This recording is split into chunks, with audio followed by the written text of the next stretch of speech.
உண்மையின் தாயே இறைவா, இறை மகனே இறைவா, தூய ஆவியே இறைவா, உம்மை புகழ்கின்றோம். அன்புருவான இறைவா, அகிலம் காக்கும் இறைவா, அமைதி அருளும் இறைவா, உம்மை போற்றுகின்றோம். நெஞ்சில் சுமக்கும் இறைவா, நீதியில் நிறைவே இறைவா, சுமை தாங்கியே இறைவா, புகழ்ந்து போற்றி ஆராதிக்கின்றோம்.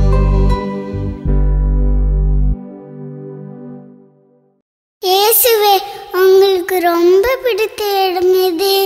உங்களோட இதயம்.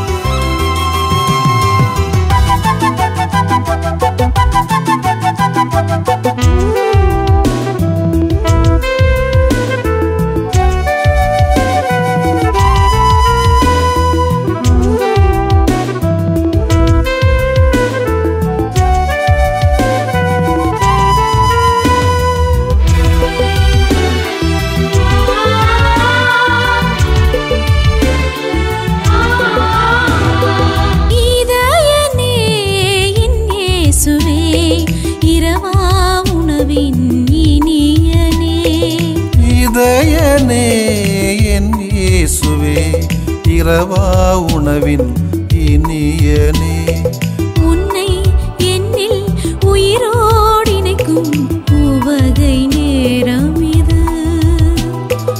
இதயனே என் இயேசுவே, இரவா உணவின் இனியனே,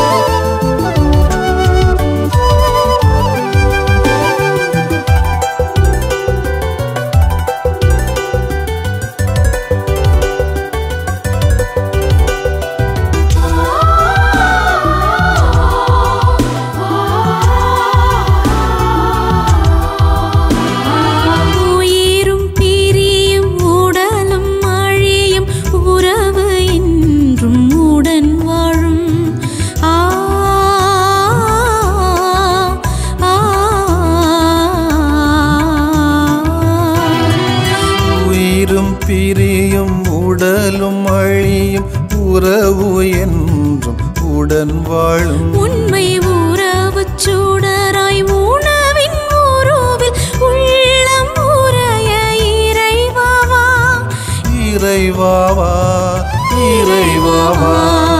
இதயமே என் இயேசுவே, இரவா உணவின் இனியனே.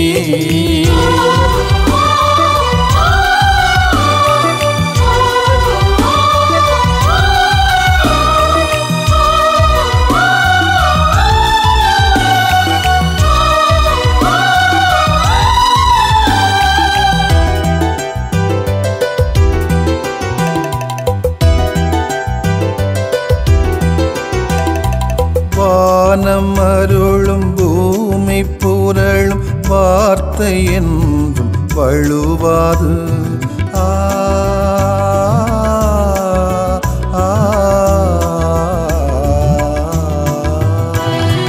வானம் அருளும் பூமி புரளும் வார்த்தை என்றும் வழுவாது. தன் வார்த்தை கனலை உணவாய் உண்டு வாழ்வை வாழ இறைவாவா, இறைவாவா, இறைவாவா. இதயனே என் இயேசுவே, இரவா உணவின் இனியனே. இதயனே என் இயேசுவே, இரவா உணவின் இனியனே. உன்னை என்னில் உயிரோடு இணைக்கும் உவகை நேரம் இது. இதயமே என் இயேசுவே, இரவா உணவின் இனியனே. இதயமே இரவா உணவின் உன்னை என்னில் உயிரோடு இணைக்கும் உவகை நேரம் இது.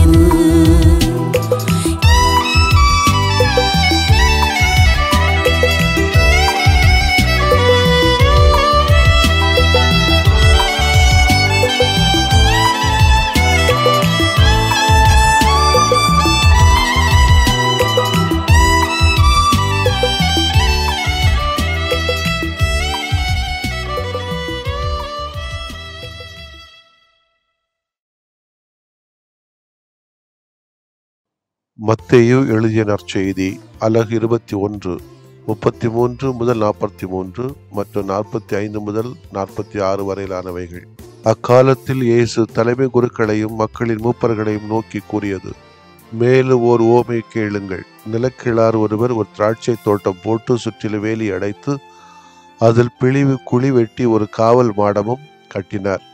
பின்பு தோட்ட தொழிலாளர்களிடம் அதை குத்தகைக்கு விட்டுவிட்டு நெடும் பயணம் மேற்கொண்டார். பழம் பறிக்கும் காலம் நெருங்கி வந்தபோது அவர் தமக்கு சேர வேண்டிய பழங்களை பெற்று வரும்படி தம் பணியாளர்களை அத்தோட்ட தொழிலாளரிடம் அனுப்பினார். தோட்ட தொழிலாளர்களோ அவருடைய பணியாளர்களை பிடித்து ஒருவரை நைய புடைத்தார்கள், ஒருவரை கொலை செய்தார்கள், ஒருவரை கல்லால் எறிந்தார்கள். மீண்டும் அவர் முதலில் அனுப்பியவர்களை விட மிகுதியான வேறு சில பணியாளர்களை அனுப்பினார்.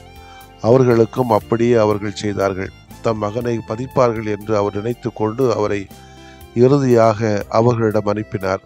அம்மகனை கண்டபோது தோட்ட தொழிலாளர்கள், இவன்தான் சொத்துக்குரியவன், வாருங்கள், நாம் இவனை கொண்டு போடுவோம், அப்போது இவன் சொத்து நமக்கு கிடைக்கும் என்று தங்களிடையே பேசிக்கொண்டார்கள். பின்பு அவர்கள் அவரை பிடித்து திராட்சை தோட்டத்திற்கு வெளியே தள்ளி கொண்டு போட்டார்கள். எனவே திராட்சை தோட்ட உரிமையாளர் வரும்போது அத்தொழிலாளர்களை என்ன செய்வார் என இயேசு கேட்டார். அவர்கள் அவரிடம், அத்தீயோரை ஈவிரக்கமின்றி ஒழித்து விடுவார், உரிய காலத்தில் நமக்கு சேர வேண்டிய பங்கை கொடுக்க முன்வரும் வேறு தோட்ட தொழிலாளர்களுக்கு அத்திராட்சை தோட்டத்தை குத்தகைக்கு விடுவார் என்றார்கள். இயேசு அவர்களிடம், கட்டுவோர் புறக்கணித்த கல்லை கட்டடத்துக்கு மூலைக்கல் ஆயிற்று, ஆண்டவரால் இது நிகழ்ந்துள்ளது, நம் கண்களுக்கு இது வேப்பாயிற்று என்று நீங்கள் மறைநூலில் ஒருபோது வாசித்ததில்லையா? எனவே உங்களிடமிருந்து இறையாட்சி அகற்றப்படும், அவ்வாட்சிக்கு ஏற்ற முறையில் செயல்படும் ஒரு மக்களிடத்தோர் அதற்குட்படுவர் என நான் உங்களுக்கு சொல்லுகிறேன். தலைமை குருக்களும் பரிசேயரும் அவருடைய உவமைகளை கேட்டபோது தங்களை குறித்தே அவர் கூறினார் என்று உணர்ந்து கொண்டனர். அவர்கள் அவரை பிடிக்க வழி தேடியும் மக்கள் கூட்டத்தினர் அவரை இறைவாக்கினர் என்று கருதியதால் அவர்களுக்கு அஞ்சினார்கள். ஆண்டவரின் அருள்வாக்கு. இறைவா உமக்கு நன்றி. அன்புக்கினிய சகோதரிகளே, சகோதரர்களே, தவக்காலத்திலே நமக்குள்ளே நாம் சென்று கேட்போம். யாரையாவது நம்முடைய வாழ்க்கையிலே எதையாவது வைத்து புறக்கணித்து தள்ளி இருக்கிறோமா? இன்னைக்கு அதிகமான பேர் புறக்கணிக்கப்படுகிறார்கள்.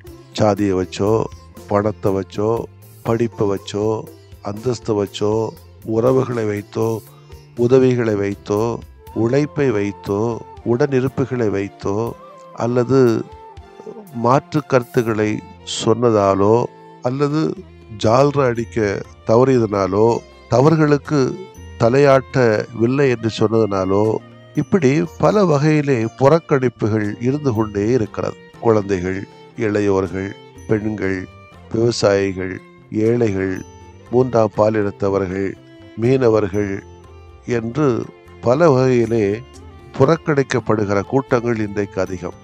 ஆனால் இவைகளை மறு ஆய்வு செய்து பார்த்தால் இவர்கள்தான் கடவுளின் பார்வையில் விலை உயர்ந்த மனிதர்களாக இருப்பார்கள். இந்த உலக மீட்படைய கடவுள் முதலில் ஒரு பெண்ணைத்தான் தெரிவு செய்தார். பிறப்பின் முதல் செய்தி ஏழை, எளிய வாழ்வு நடத்திய இடையர்களுக்குத்தான் முதலிலே அறிவிக்கப்பட்டது செய்தி. மக்களுக்கு ஓமை எடுத்துரைக்க விவசாயத்தை தான் தெரிவு செய்தார். சீடர்களாக ஏழையான மீனவர்களைத்தான் அழைத்தார். நாம் எவற்றை புறக்கணிக்கிறோமோ கடவுள் அவற்றை தான் தேர்வு செய்வார். இன்றைய வாசிக்கப்பட்ட இறை வாசகத்திலே இயேசுவும் புறக்கணிக்கப்படுகிறார்.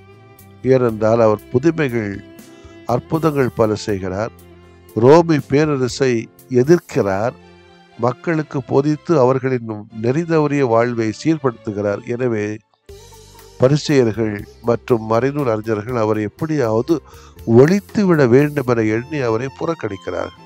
இன்றைக்கு திருச்சபையிலும் சமூகத்திலும் அரசியலிலும் இந்த புறக்கணிப்பு நடக்கத்தான் செய்கிறது. குடும்பங்களிலும் நடக்குது, நட்பிலையும் நடக்குது. அவரை சிலுவையில் சாவுக்கு இழுத்து கொண்டு செல்கிறார்கள். ஆனால் கடவுள் இறந்த அவரை உயிர் பெறச் செய்து புது வாழ்வினை கொடுக்கிறார். இதனால் தான் கட்டுவர் புறக்கணித்த கல்லே கட்டிடத்தின் மூலைக்கல் ஆயிற்று என்று இயேசு கூறி அவர்களுக்கு பாடம் புகட்டுகிறார். அன்புக்குரியவர்களே, நாம் கடவுள் முன்னிலையில் மதிக்கப்பட வேண்டும் என்றால் மற்றவர்களை ஏற்றுக்கொள்வோம். புறக்கணிக்கப்பட வேண்டுமென்றால் மற்றவர்களை நாம் புறக்கணிப்போம். ஆமென். மன்றாடுவோமாக. நிறைவின் நாயகனே இறைவா, உம்மால் தேர்ந்து கொள்ளப்பட்டவர்களாகிய நாங்கள் யாவரும் உம்மை புறக்கணித்து நன்றியற்ற வகையில் வாழ்வதற்காக வருந்துகிறோம். எங்களை மன்னித்தருளும்.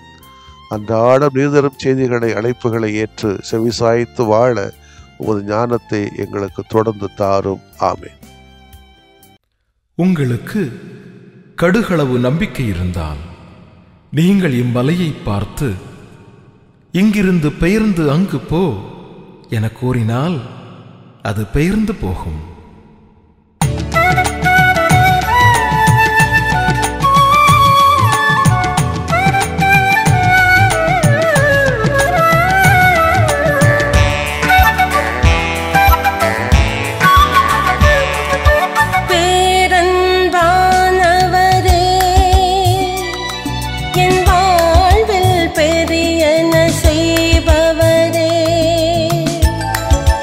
வேதனையால்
தொடுமே என்னை கரத்தாலே, தொல்லைகளாலே துயர்வுற்றேன், தொடுமே என்னை கரத்தாலே. பேரன்பானவரே, என் வாழ்வில் பெரியன செய்பவரே, வேதனையால் நான் வாடுகையில் வேறெங்கு செல்வேனையா, வேறு யாரிடம் செல்வேனையா. பேரன்பானவரே, என் வாழ்வில் பெரியன செய்பவரே, வேதனையால் நான் வாடுகையில் வேறெங்கு செல்வேனையா, வேறு யாரிடம் செல்வேனையா.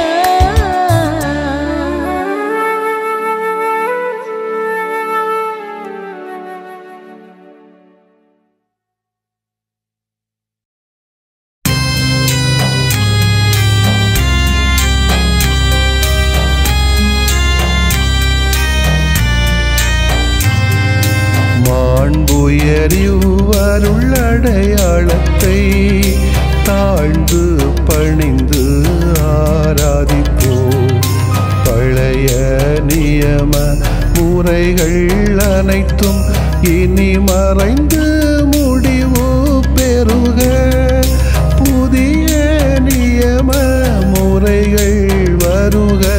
புலன்களாலே மனிதன் இதனை அறிய இயலா. குறைகள் நீக்க நம்பிக்கையின் உதவி பெறுக.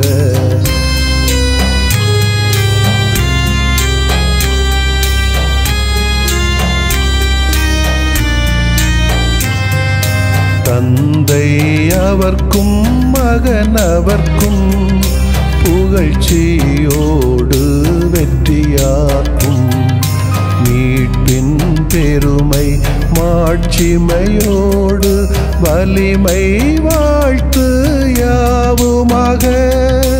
இருவரிடமாய் வருகின்றவராம் தூய ஆவியானவர்க்கும்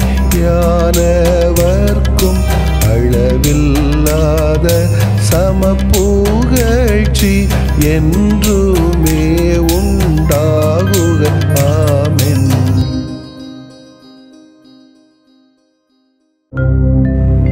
வானின்று அவர்களுக்கு அப்பமளித்தீரே, இனிமையெல்லாம் தன்னகத்தில் கொண்ட அப்பம் இதுவே. மன்றாடுவோமாக. இறைவா, இந்த வியப்புக்குரிய அருளடையாளத்திலே உம்முடைய பாடுகளின் நினைவை எங்களுக்கு விட்டு சென்றீ. உம் திருவுடல் திருநத்தமாகியவற்றின் தூய மறைபொருளை வணங்கும் நாங்கள் உமது மீட்பின் பயனை இடைவிடாமல் துய்த்து உணர்ந்து மகிழ அருள்வீராக.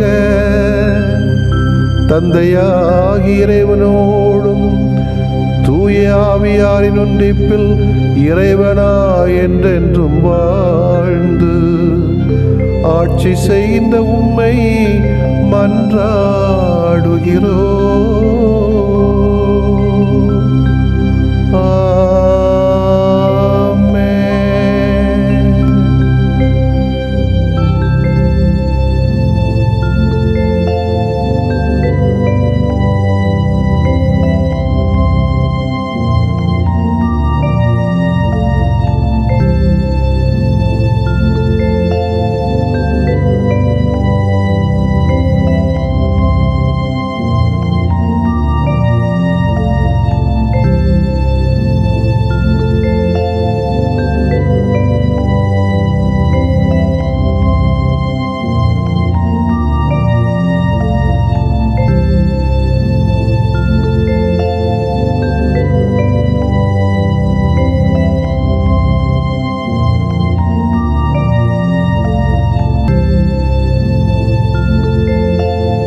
மப்பகரி மப்பகரி சரி சாரிகா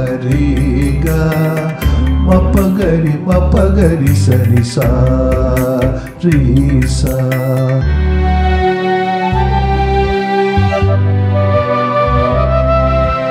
இதயமே இதயமே இயேசு இதயமே, இதயமே இதயமே இயேசு இதயமே, இரக்கமாயம் இதயம் ஆளும் இதயமே, இரக்கமாயம் இதயம் ஆளும் இதயமே, இதயமே இதயமே இயேசு இதயமே.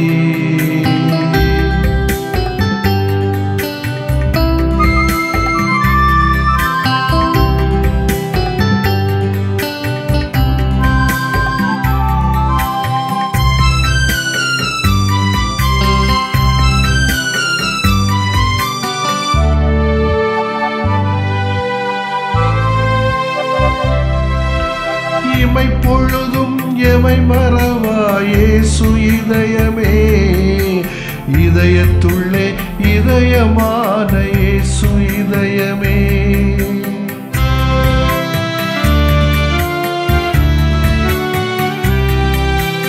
இமை பொழுதும் எமை மறவா இயேசு இதயமே, இதயத்துள்ளே இதயமான இயேசு இதயமே, சுமையெல்லாம் தான் சுமக்கும் இயேசு இதயமே, சுமையெல்லாம் தான் சுமக்கும் இயேசு இதயமே, சுடராக எமை மாற்றும் இயேசு இதயமே, இதயமே இதயமே இயேசு இதயமே.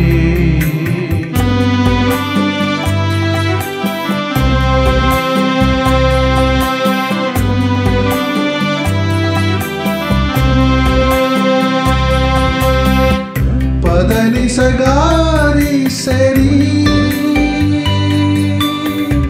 பதனி சகாரி சசா பதனி சகாரி சரி பதனி சகாரி சசா. மனிதநேய உணர்வு தரும் இயேசு இதயமே, மன்னிக்கின்ற குணமும் தரும் இயேசு இதயமே,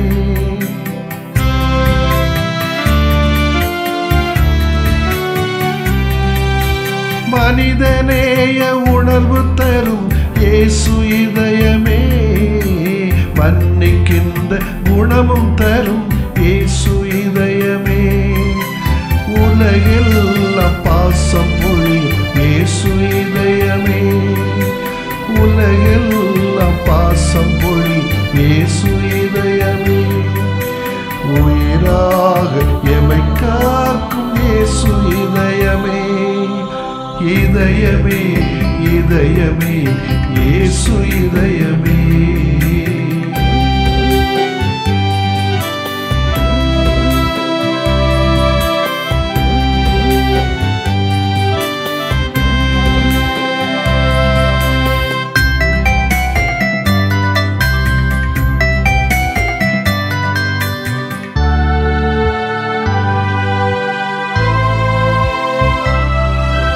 நீதி வழியில் நிதம் நடத்தும் இயேசு இதயமே, நிலையான நிம்மதி தரும் இயேசு இதயமே,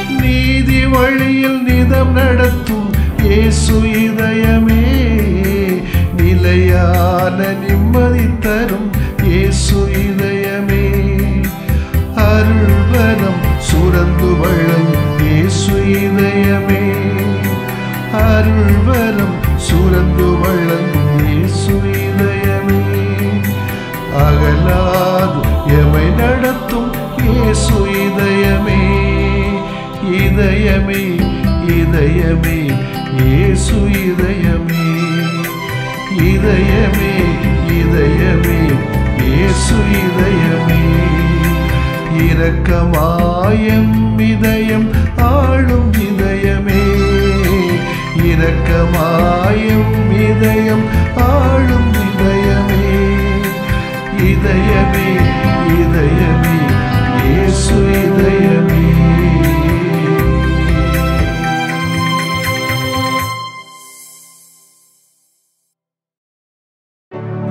நிலையான புகழுக்குரிய தூய இறை நன்மைக்கு எல்லா காலம் தொழுகையும் புகழும் போற்றியும் ஆட்சிமையும் உண்டாக கடவது. போற்றியும் ஆட்சிமையும் உண்டாக கடவது. தந்தை, மகன், தூய ஆவியாரின் பெயராலே ஆமென்.